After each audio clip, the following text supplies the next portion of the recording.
Saint François Xavier, apôtre des pays du soleil levant, est fêté le 3 décembre. Il est né au château de Xavier en Navarre en 1506. Il rencontre saint Ignace de Loyola à Paris à l'occasion de leurs études respectives. Ils partagent la même chambre à partir de 1529. Il fait partie du premier cercle des fondateurs de la Compagnie de Jésus en 1534, dans une chapelle sur la colline de Montmartre. Ordonné prêtre à Venise en 1537, il se retrouve à Rome un an plus tard pour la fondation canonique de la Compagnie de Jésus. Il est ensuite envoyé en mission en 1542 par saint Ignace dans les Indes portugaises où il évangélise pendant 10 ans. Il passe aussi par le Japon où il fonde en 2 ans une petite communauté qui comportera 30 000 fidèles 20 ans après sa mort. Il meurt d'épuisement au seuil de la Chine, sur l'île de Sancian, en 1552, à 46 ans. On estime qu'il a parcouru quelques 100 000 kilomètres pendant cette période. Il a laissé comme témoignages écrits de nombreuses lettres et des petits traités à l'usage des missionnaires. Sa vocation est marquée par sa passion pour le salut des hommes et pour faire connaître la gloire de Dieu. Il fut canonisé en 1622 en même temps que saint Ignace et que sainte Thérèse d'Avila. Il fut proclamé patron de l'œuvre de la propagation de la foi en 1904, puis en 1927 patron de toutes les missions en compagnie de sainte Thérèse de l'Enfant Jésus.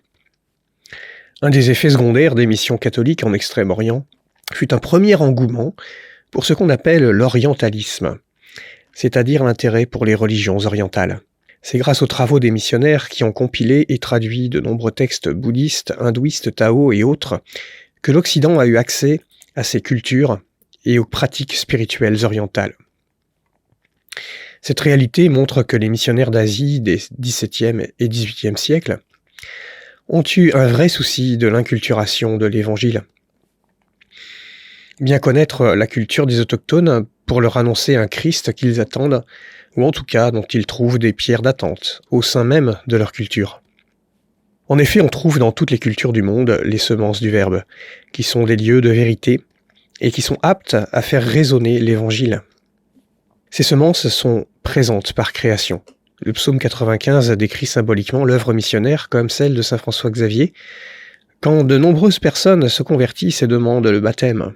Je cite : « Racontez à tous les peuples sa gloire, à toutes les nations ses merveilles. » Mais ce psaume a un début un peu particulier. Je cite : « Chantez au Seigneur un chant nouveau, chantez au Seigneur terre entière, chantez au Seigneur et bénissez son nom. » Qui est le sujet du chant et de la bénédiction du nom de Dieu ?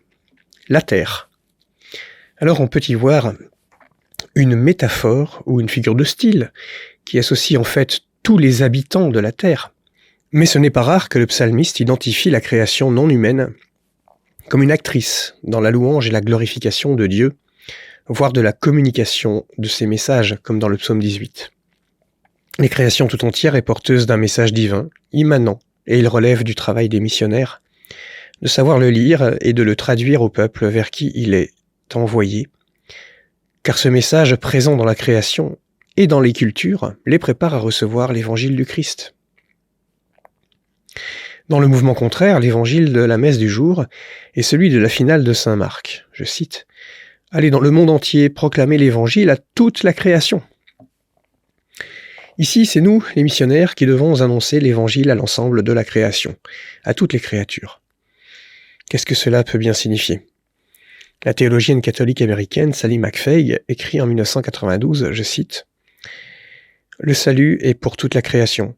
Le ministère libérateur, guérisseur et inclusif du Christ a lieu dans et pour la création. » Si effectivement l'action salvifique du Christ, comme la réconciliation par le sang de la croix en Colossiens 1, comme la récapitulation de toute la création en Éphésiens 1, comme l'entrée de la gloire, ou plutôt de la création dans la gloire des enfants de Dieu en Romains 8, ça concerne tous les êtres, ceux du ciel et ceux de la terre.